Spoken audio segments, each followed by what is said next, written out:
Olá a todos e todas, sejam muito bem-vindos ao Sessão às 6, esse projeto maravilhoso em que discutimos o mundo do entretenimento. Espero que vocês estejam bem. Para quem ainda não me conhece, muito prazer, me chamo Lucas Ribeiro. Como já viram no título, hoje vamos falar sobre Dungeons & Dragons: Honra entre Rebeldes. Filme que lançou há umas semanas atrás nos cinemas. Fiz umas enquetes lá nos stories do Instagram, @sessãoas6, e a maioria disse que queria escutar um podcast sobre, então aqui estamos. Aviso logo agora que teremos sim spoilers do que acontece na história, então se ainda não assistiram e não querem saber o que acontece, recomendo assistir primeiro e depois escutar o episódio, porque temos bastante coisa para discutir hoje, beleza? Espero muito que gostem e começamos, como sempre, com a sinopse. Bora lá!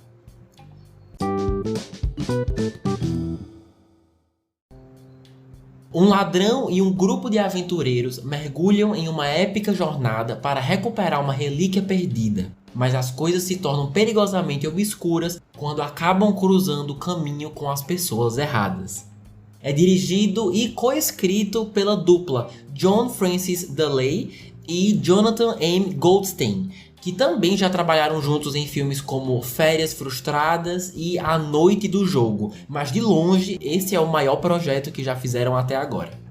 Amigos, seguinte, não sei vocês, mas ultimamente tem sido bem difícil ficar genuinamente animado com algum lançamento nos cinemas. Realmente tem alguns, tipo Guardiões da Galáxia, Barbie, A Pequena Sereia, mas assim, de resto não tenho aquela inquietação louca de contar os dias pra assistir um filme que eu tenho certeza que vou gostar, sabe? E Dungeons & Dragons foi um exemplo disso.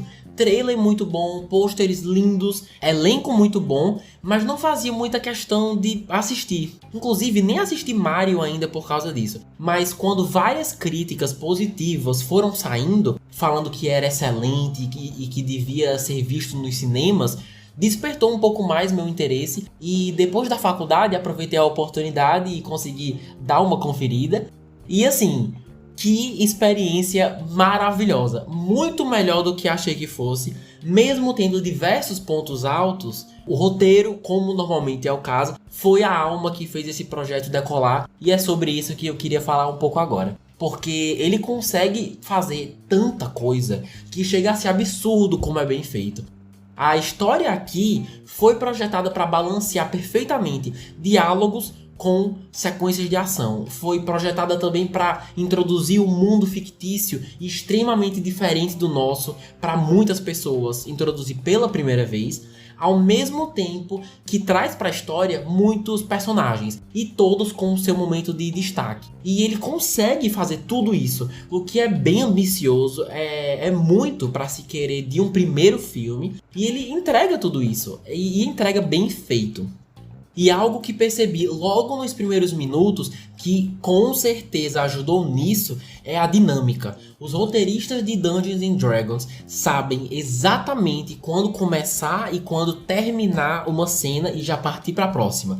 E já que precisamos tanto de flashbacks, de narrações e criar o mínimo de intimidade com tantas pessoas, isso é muito importante. A história é contada de forma estrategicamente inteligente e rápida. Acho que todo mundo já deve ter passado por isso alguma vez. Sabe quando você tá vendo um filme e do nada você fica entediado? Porque chegou em uma cena mais parada, que durou mais do que devia, ou que tem muito diálogo e você começa a dispersar?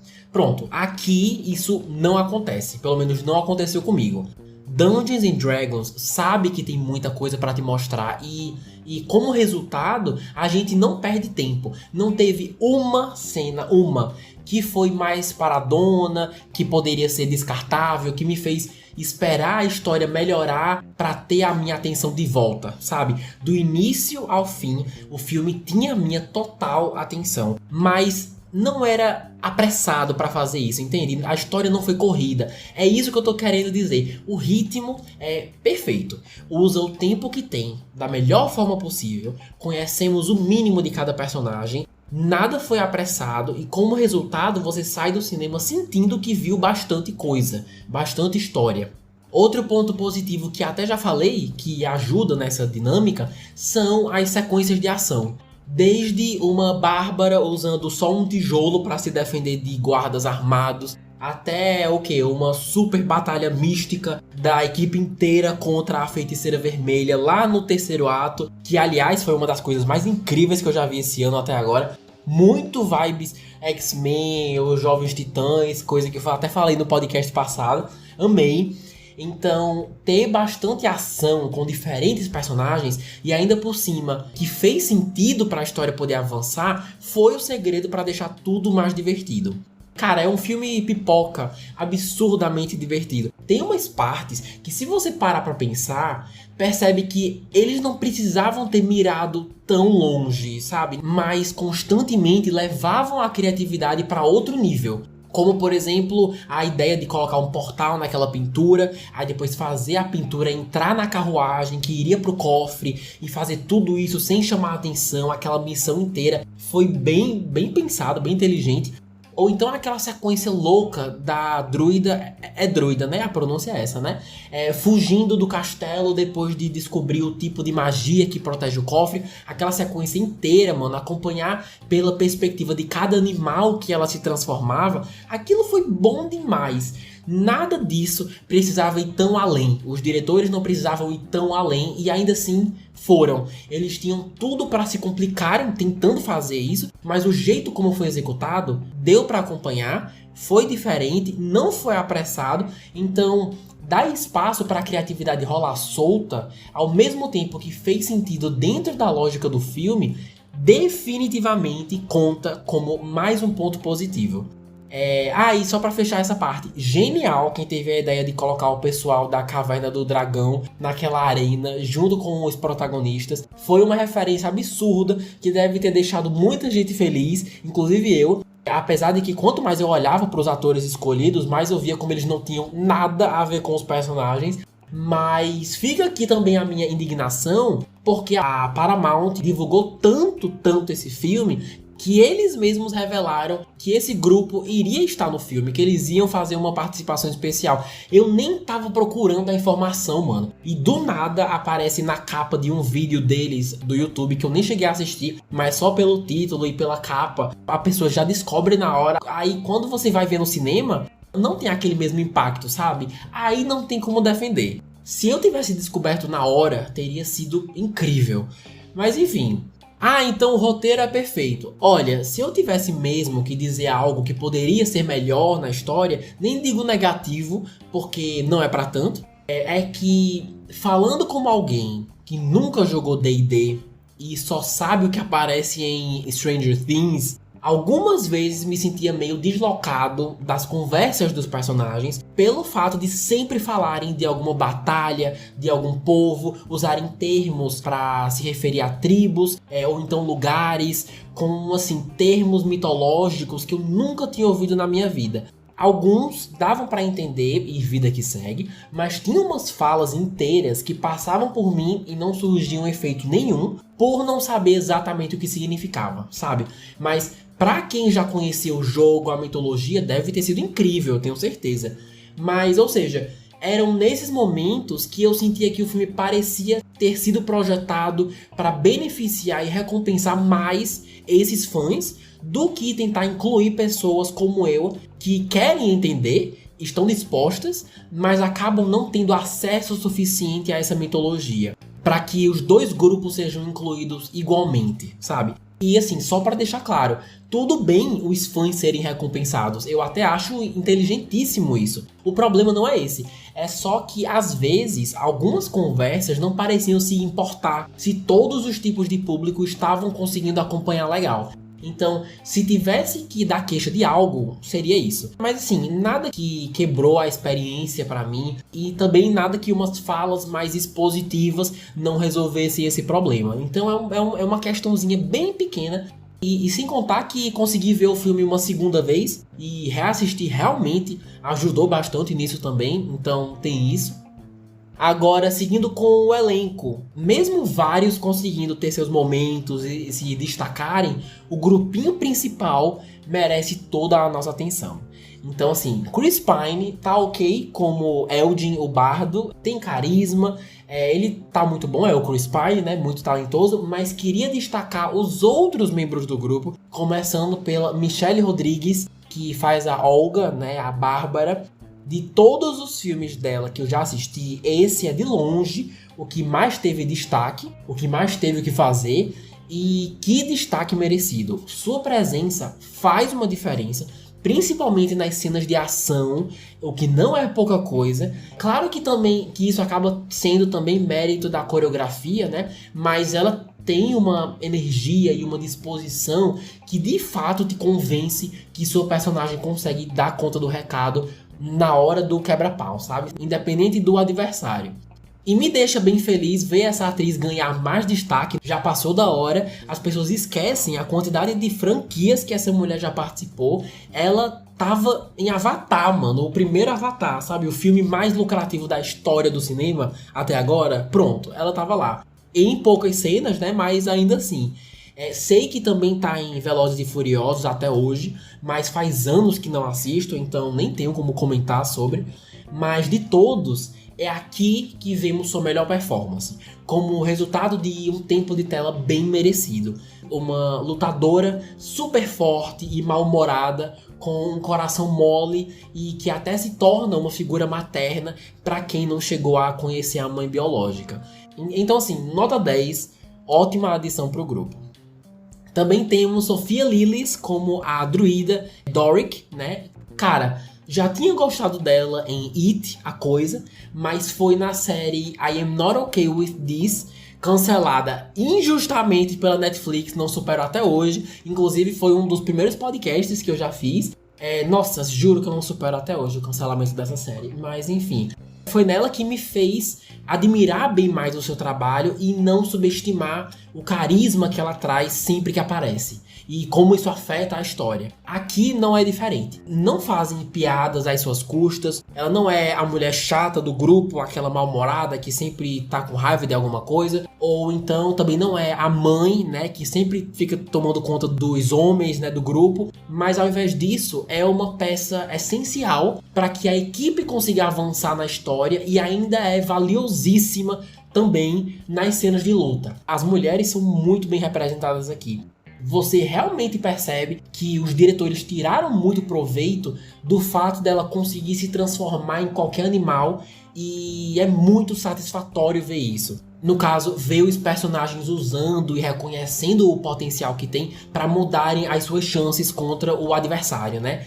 Não é como na série live action dos Jovens Titãs da Netflix também, que o Mutano se transforma em animal uma vez por temporada, tá ligado? É quase isso que acontece lá. Inclusive fica aí a dica pra vida. Se você não tem recursos pra adaptar um personagem metamorfo, ou então um personagem ponto, não adapte. É melhor do que fazer algo mal feito. E nesse filme, eles têm sim condições e é notável. Faz uma baita diferença. E Sofia Lillis entregou demais. Fico muito feliz que tenha conseguido essa oportunidade num filme grande como esse. Agora, o próximo é o Justice Smith como o mago Simon. É outro ator que já tinha me chamado a atenção em filmes anteriores, como o segundo Jurassic World. Aquele filme do Detetive Pikachu também foi bem legal. E aqui ele faz o mago inseguro, que não tem noção do próprio potencial e tal. E levando em consideração tudo que já assisti dele, é uma performance dentro da sua área, sabe? E vemos isso na prática porque é outro que também entrega tudo o que promete. Domina muito bem os movimentos das mãos, os nomes de feitiços em outra língua, e seu desenvolvimento pessoal está diretamente relacionado com essa questão de abraçar seu potencial e acreditar em si mesmo. Mas sobre isso, queria refletir uma coisa com vocês. Se a gente parar para pensar, agora que eu falei em voz alta, isso é um clichê, certo? Essa coisa do adolescente ou do jovem adulto não acreditar em si mesmo, mas quando consegue fazer isso e atingir essa linha de pensamento, aí consegue fazer o que precisa fazer, controlar os poderes e blá blá blá. Porém, o jeito como foi executado, eu achei bem sofisticado. Essa coisa dele colocar o elmo e ir para uma realidade bem surrealista, onde acaba contrariando com a figura do seu tataravô, e só quando se impôs foi que viu que esse era o teste e era isso que tinha que ser feito. Foi muito legal. E detalhe que eu não vi uma alma dizendo que achou isso brega ou mal escrito. Agora vamos relembrar do feedback que as mesmas pessoas deram quando saíram de Doutor Estranho no Multiverso da Loucura ano passado. Tô falando daquela cena da América Chaves no final do filme, em que tinha passado o tempo inteiro dizendo que não sabia controlar os poderes e tudo mais. Aí no final o Doutor Estranho faz um discurso motivacional e do nada ela arranja coragem para enfrentar a Wanda e tudo muda, né? Mesmo eu, pessoalmente, não achando tão ruim e odioso como todo mundo caiu em cima na época, realmente foi um clichê mal executado. E como resposta, todo mundo começou a tirar onda disso na internet, fazendo até memes, zoando a cena, enfim. As pessoas hoje em dia estão muito mais cientes e críticas do que estavam há 20, 30 anos atrás, né? O que eu tô querendo dizer é que as propostas, os exemplos que eu trouxe, são exatamente os mesmos. As propostas são as mesmas, mas a escolha de como isso foi executado e mostrado para o público é que faz toda a diferença. Um foi motivo de chacota, virando até meme, como eu falei, e o outro ajudou bastante a evoluir a mentalidade do personagem, ou seja, é aquilo que eu sempre acreditei e até já mencionei várias vezes, e realmente comparando essas produções na prática, a gente vê isso, que é o quê? Não tem problema algum você trazer clichês para um filme ou para uma série, desde que a execução desses clichês seja diferente de tudo que já foi feito. E Dungeons and Dragons realmente é a prova disso. Certo, agora seguindo com os números. Depois de uma olhada rápida na Wikipedia e no Box Office Mojo, vi que o orçamento para essa produção ser feita foi de mais de 150 milhões de dólares.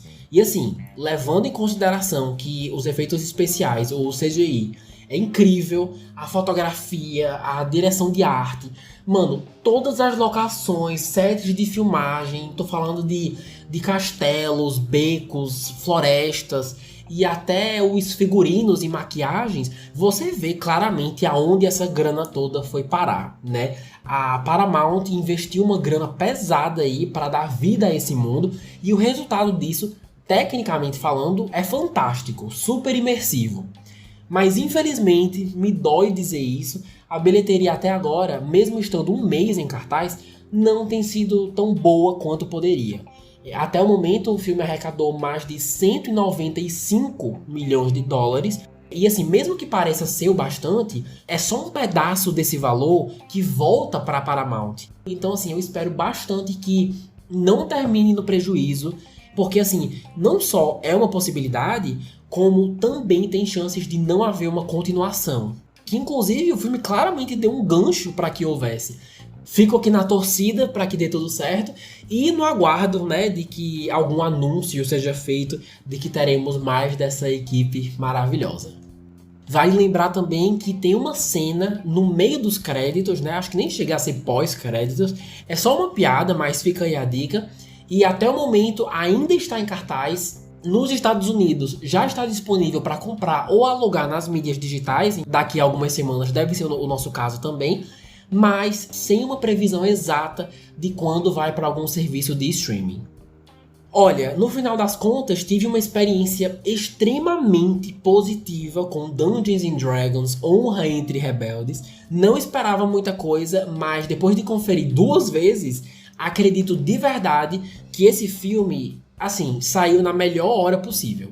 Em um momento em que fãs da Marvel e DC se encontram extremamente frustrados com o gênero herói. E no meio dessa frustração, pensa só, chega Dungeons and Dragons, que basicamente é um filme de herói. De origem de heróis, de origem de uma equipe, da formação de uma equipe. Que quando você para pensar, tem muita coisa do que hoje está escasso no entretenimento. Aqui nós temos bastante criatividade, como eu já mencionei, sai mais da caixinha do considerado genérico, é ousado, os efeitos especiais são muito bons e ótimas sequências de ação, também bem criativas. Pelo fato de ser um exemplo de que esse gênero fantasia de herói ainda pode ser bem feito, é justamente porque acreditava que deveria estar se saindo muito melhor na bilheteria. Eu estava bem confiante até acessar o site. Então, assim, quanto a isso, não entendo muito bem porque os números estão tão baixos, o que é uma pena. Aqui no Brasil, pelo menos, todas as críticas que eu vi eram só elogios. Então, minha recomendação vai especialmente para você, Marvete ou Decenalta, que tem dado várias chances, mas tem se decepcionado com o que tem visto nos últimos meses, nos últimos anos, porque Dungeons and Dragons não é revolucionário, tem uns clichês aqui e ali, mas mostra que ainda assim é possível fazer, e fazer muito bem feito, um divertidíssimo filme de fantasia que é leve, não se leva muito a sério, o que também é importante, entretém e ainda por cima te faz querer mais. Isso era exatamente o que eu estava precisando, já que os últimos filmes de herói têm deixado a desejar, com algumas exceções, né, claro. E espero de verdade que os diretores John Francis e Jonathan Goldstein consigam mais projetos depois desse, porque a direção fez total diferença. Eu inclusive ia adorar se eles se afiliassem a Marvel ou DC, porque tenho certeza que fariam um ótimo trabalho. Se eu fosse o Kevin Feige ou o James Gunn, eu ligaria para eles agora, já para garantir que estariam do meu lado no futuro. E assim, encerro minha análise do filme. Espero de verdade que quem não assistiu dê uma chance. E aos que já viram, e aí? Gostaram? São fãs de D&D? Já jogaram? Eu, com certeza, devo ter perdido várias referências e easter eggs dos jogos. Então adoraria saber a opinião de vocês. Fiquem à vontade para comentar lá no Instagram, @sessãoas6. Também estamos no YouTube, TikTok, como @podsessãoas6. E claro, nas principais plataformas de música. Tô falando do Deezer, Apple Podcasts, Spotify e por aí vai. Se puderem mandar esse episódio para aquele amigo, amiga que já conferiu, tá querendo algum feedback, trocar uma ideia, ou simplesmente curte os jogos, eu agradeceria bastante. Qualquer divulgação ajuda muito o Sessão às 6 a atingir mais pessoas e alcançar um maior público, ok? Vou ficando por aqui. Muito obrigado aos que escutaram até o final. Um beijo enorme e até a semana que vem. Tchau!